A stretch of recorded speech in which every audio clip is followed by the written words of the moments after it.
Hello friends, welcome back to our YouTube channel.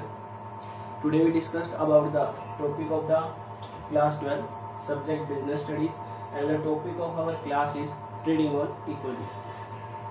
Trading on equity. In business organization there is a capital structure. Capital structure means use of equity share capital as well as use of debt capital. In this way, to reduce the cost of capital is the minimum. कहने का मतलब एक business organisation के अंदर हर firm जो है अपने capital structure को फॉर्म करती है. It refers to the relative proportion of the long term source of capital. एक बिजनेस ऑर्गेनाइजेशन में जितने भी long term source of capital हैं, उन सभी long term source of capital का रिलेटिव प्रपोर्शन, उसको कैपिटल स्ट्रक्चर बोला जाता है. तो वो कैपिटल स्ट्रक्चर एक कंपनी अपनी शेयर कैपिटल और डेप्ट कैपिटल मींस इक्विटी को डेप्ट को इस तरह से मिक्सअप करने की कोशिश करती है कि उसकी कॉस्ट ऑफ कैपिटल क्या है, कम आए. तो इसी पॉइंट ऑफ व्यू पे हमारा ट्रेडिंग ऑन इक्विटी बेस करता है कि कंपनी जो है वो ट्रेडिंग ऑन इक्विटी कंसेप्ट को क्यों यूज करती है. ट्रेडिंग ऑन इक्विटी का मतलब है बिजनेस ऑर्गेनाइजेशन में आपके बहुत सारे शेयर होल्डर्स हैं. इन शेयर होल्डर्स की अगर बात की जाए real owner of the company, तो वो real owner of the company हमारे इक्विटी शेयर होल्डर होंगे. हर एक कंपनी ये चाहती है कि उसके जितने भी शेयर होल्डर्स हैं, इक्विटी शेयर होल्डर्स हैं, उनको जो है मैक्सिमम रिटर्न मिले. ज्यादा से ज्यादा अगर इक्विटी शेयर होल्डर को रिटर्न मिलेगी तो इक्विटी शेयर होल्डर सेटिस्फाई होंगी, market value of share increase होगी. तो इसलिए कंपनी क्या करती है, वो ट्रेडिंग ऑन इक्विटी कंसेप्ट को यूज करती है. उसका मतलब क्या है कि बिजनेस ऑर्गेनाइजेशन में फिक्स कॉस्ट कैपिटल को यूज करना with the equity share capital. Equity के साथ फिक्स कॉस्ट कैपिटल को यूज करना जिससे आपकी इक्विटी शेयर होल्डर की जो अर्निंग है वो अर्निंग क्या हो जाए, मैक्सिमम हो. To increase the earning of the equity share holder to use of डेप्ट capital with the help of equity share capital, that concept is known as the trading on equity. तो trading on equity की जो particular meaning बनता है वो क्या है. Trading on equity means trading on equity means to raise the fix cost capital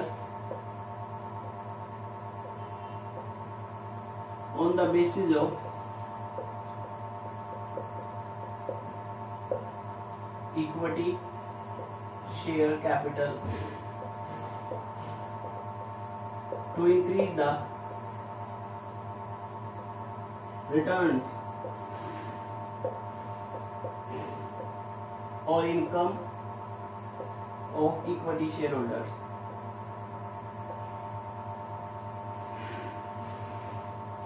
एक type से आपकी कंपनी में जितने भी इक्विटी शेयर होल्डर्स हैं उनकी अर्निंग इंक्रीज करने के लिए जब कंपनी आपकी फिक्स कॉस्ट कैपिटल को यूज करती है. फिक्स कॉस्ट कैपिटल का मतलब है जिस पर फिक्स रेट से इंटरेस्ट चार्ज करना है, जैसे डिवेंचर, प्रेफरेंस शेयर, लोन लिया है उस पर फिक्स रेट से इंटरेस्ट. इक्विटी शेयर के साथ यूज करना, अगर हम अपनी फिक्स कॉस्ट कैपिटल को इक्विटी के साथ यूज करते हैं तो आपकी इक्विटी शेयर होल्डर की इनकम जो है वो क्या होगी, इंक्रीज होगी. तो ट्रेडिंग ऑन इक्विटी कंसेप्ट के लिए जरूरी है कि बिजनेस ऑर्गेनाइजेशन में कभी भी कोई कंपनी अगर ट्रेडिंग ऑन इक्विटी का बेनिफिट लेना चाहती है, मींस अपने इक्विटी शेयर होल्डर को ज्यादा से ज्यादा रिटर्न प्रोवाइड करना चाहती है, तो उस केस में उसे सबसे पहले तो यूज ऑफ डेप्ट कैपिटल अलोंग विद इक्विटी, ये तो कंडीशन पूरी करनी ही करनी है. लेकिन ये नहीं कि बस डेप्ट के साथ इक्विटी के साथ डेप्ट यूज कर दिया तो आपकी इक्विटी शेयर होल्डर को अर्निंग ज्यादा हो गया, रिटर्न ज्यादा मिलेगी. इसके साथ साथ आपकी सेकंड कंडीशन भी सेटिस्फाई होनी चाहिए, आरओआई, जिसको हम रेट ऑफ रिटर्न बोल सकते हैं या रिटर्न ऑन इन्वेस्टमेंट बोल सकते हैं. ये आपकी ज्यादा होनी चाहिए रेट ऑफ इंटरेस्ट से. सपोज अगर आपकी रेट ऑफ इंटरेस्ट 10% है तो rate of return means ROI जो आपकी 10 से ज्यादा होनी चाहिए. मींस 12% हो, 14% हो, 20% हो, मींस मोर देन 10%. अगर आपकी आरओआई मोर देन 10% है और रेट ऑफ इंटरेस्ट 10% है, तो ही ट्रेडिंग ऑन इक्विटी का बेनिफिट मिलेगा। तो ये दोनों कंडीशन जरूरी सेटिस्फाई करना जरूरी है कि आप डेब्ट के साथ इक्विटी को तो यूज करो, लेकिन साथ के साथ आपकी rate of return rate of interest से ज्यादा होनी चाहिए। क्यों कुछ पर्सन ऐसे करते हैं कि उन्होंने इक्विटी के साथ डेब्ट यूज कर दिया, लेकिन उन्हें फिर भी ट्रेडिंग ऑन इक्विटी का बेनिफिट नहीं मिलता। वो बेनिफिट क्यों नहीं मिलता? क्योंकि वो जो ROI है वो रेट ऑफ इंटरेस्ट से कम है। अगर आपकी रिटर्न कम है तो आप टाइम पर इंटरेस्ट की पेमेंट नहीं कर पाओगे, तो इससे बिजनेस ऑर्गेनाइजेशन में फाइनेंशियल रिस्क भी बढ़ता है। तो ट्रेडिंग ऑन इक्विटी बेनिफिट लेने के लिए दोनों कंडीशन सेटिस्फाई होनी चाहिए। इक्विटी के साथ डेब्ट को यूज करो और साथ के साथ आपकी जो रेट ऑफ रिटर्न है वो रेट ऑफ इंटरेस्ट से क्या होनी चाहिए? ज्यादा होनी चाहिए। Now we will understand with the help of a particular example the trading on equity concept will be clear to you. The example is that we hope that there are two types of the company, X company and Y company. Equity share capital, we assume that value per share 10 rupees. Suppose X company use of equity share capital 10 lakh and Y company use of equity share capital 4 lakh. 10% debenture, 10% debenture x company ने use नहीं किए, Y company ने debenture use किया, वो कितनी amount है? 6 लाख। तो आपकी जो टोटल कैपिटल एम्प्लॉयड होगी मीन्स टोटल इन्वेस्टमेंट, इसको हम टोटल कैपिटल एम्प्लॉयड बोल सकते हैं, या आप इसको टोटल इन्वेस्टमेंट कहना चाहो तो टोटल इन्वेस्टमेंट भी कह सकते हो। दोनों कंपनी की टोटल कैपिटल एम्प्लॉयड कितनी है? 10 लाख है। आपकी एक्स कंपनी है, उसने क्या किया? इक्विटी शेयर कैपिटल 10 लाख की यूज किए। वाई कंपनी ने क्या किया? 4 लाख के आपके इक्विटी शेयर यूज किए और 6 लाख के डेब्ट यूज किए। तो हमें अब ये देखना है कि एक्स कंपनी और वाई कंपनी में ट्रेडिंग ऑन इक्विटी का बेनिफिट मिलेगा कि नहीं। अब एक्स को तो ट्रेडिंग ऑन इक्विटी का कंसेप्ट है ही नहीं, क्योंकि एक्स ने तो डेब्ट कैपिटल यूज ही नहीं की।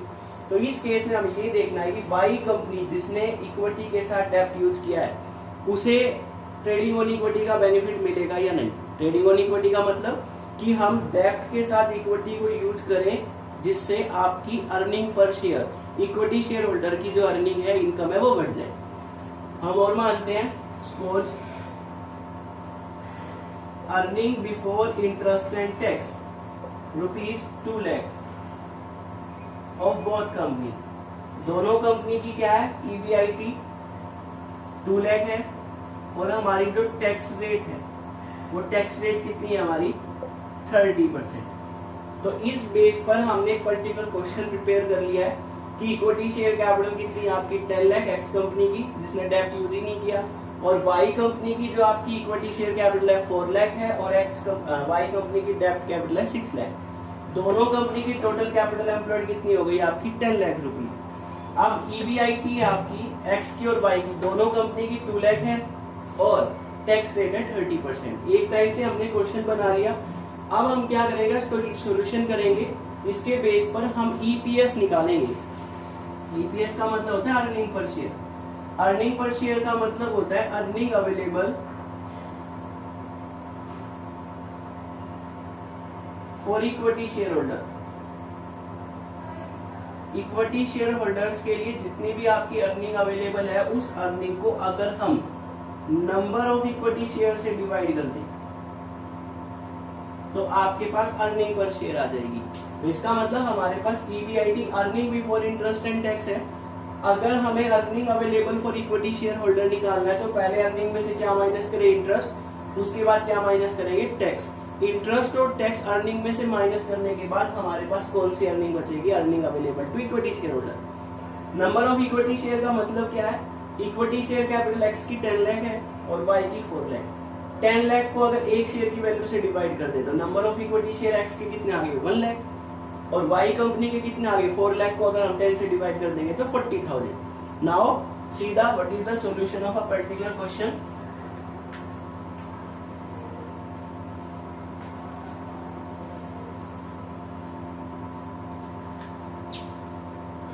Earning before interest and tax.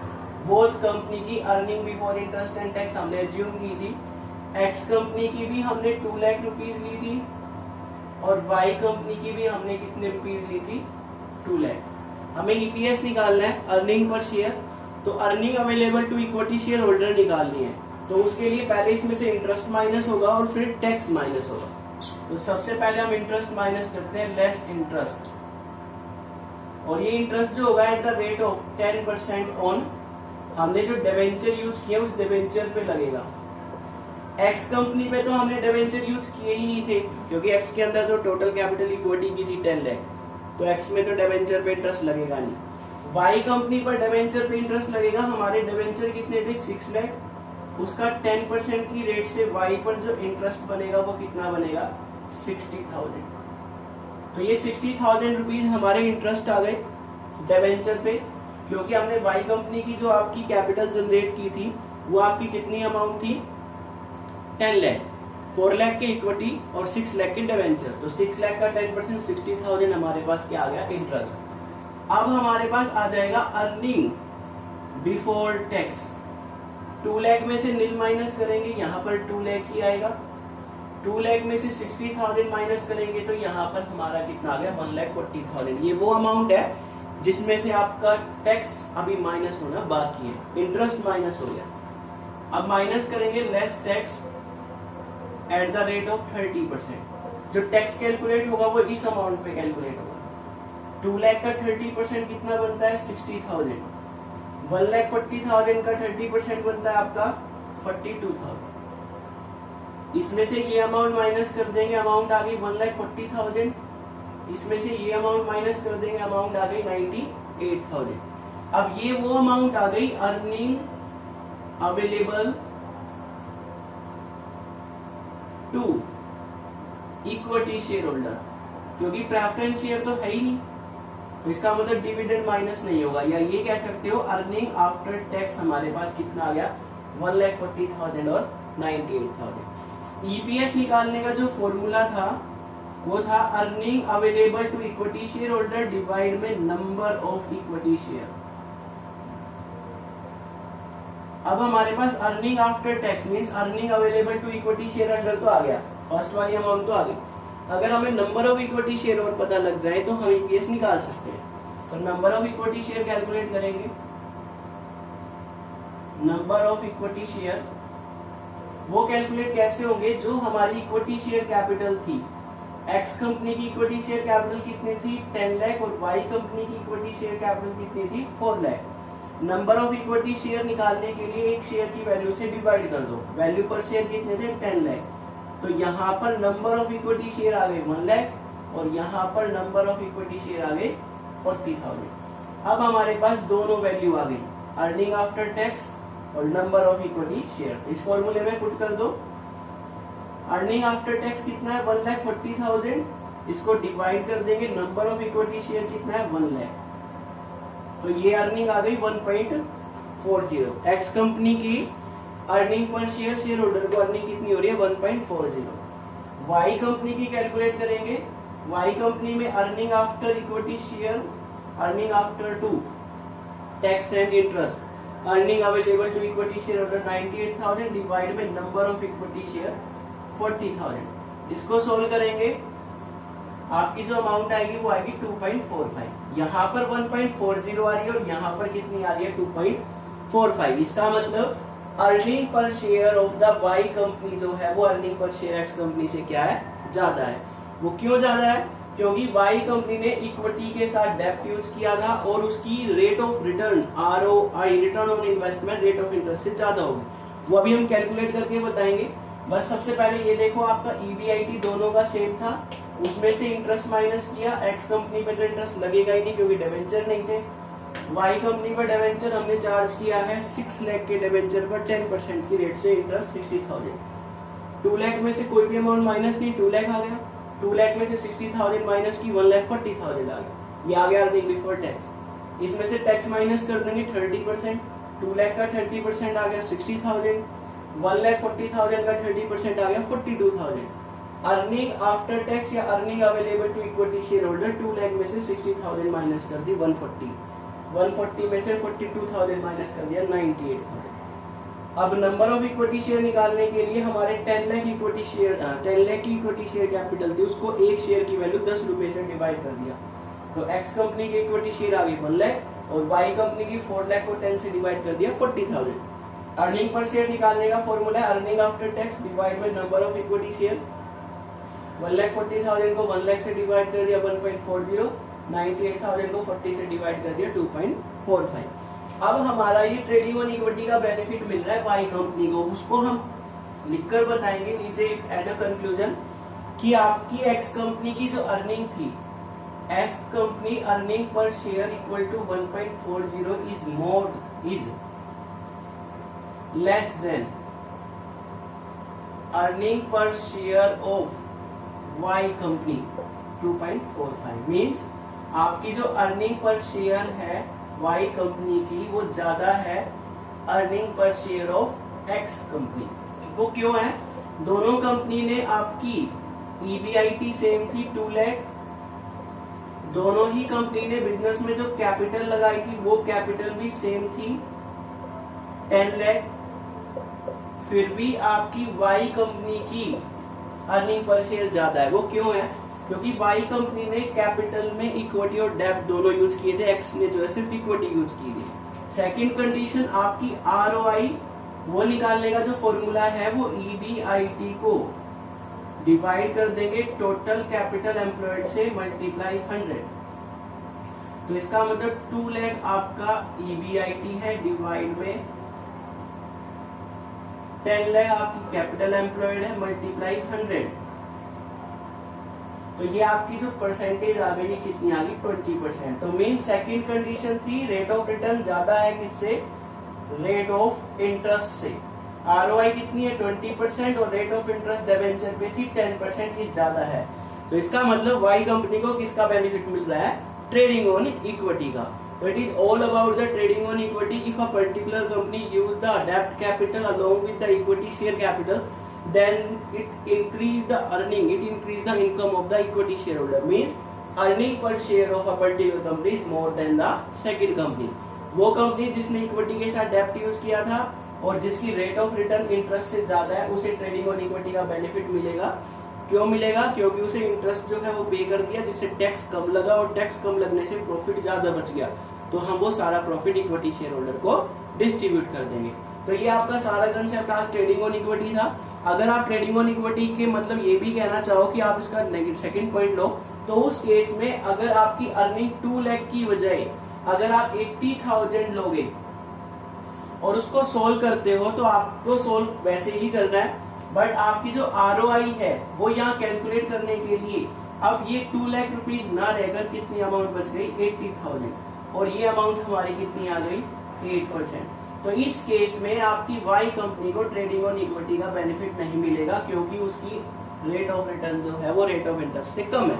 बस अगर हमारा प्रॉफिट जो है वो 1 लाख से कम हो जाए तो इसका मतलब हमारी जो है ट्रेडिंग ऑन इक्विटी का बेनिफिट वाई कंपनी को क्यों नहीं मिलेगा? क्योंकि उसकी जो ROI है रेट ऑफ रिटर्न है वो रेट ऑफ इंटरेस्ट से कम हो जाएगी। तो इसलिए today we discussed all about the concept of trading on equity. I hope it's clear to you. Thanks, have a nice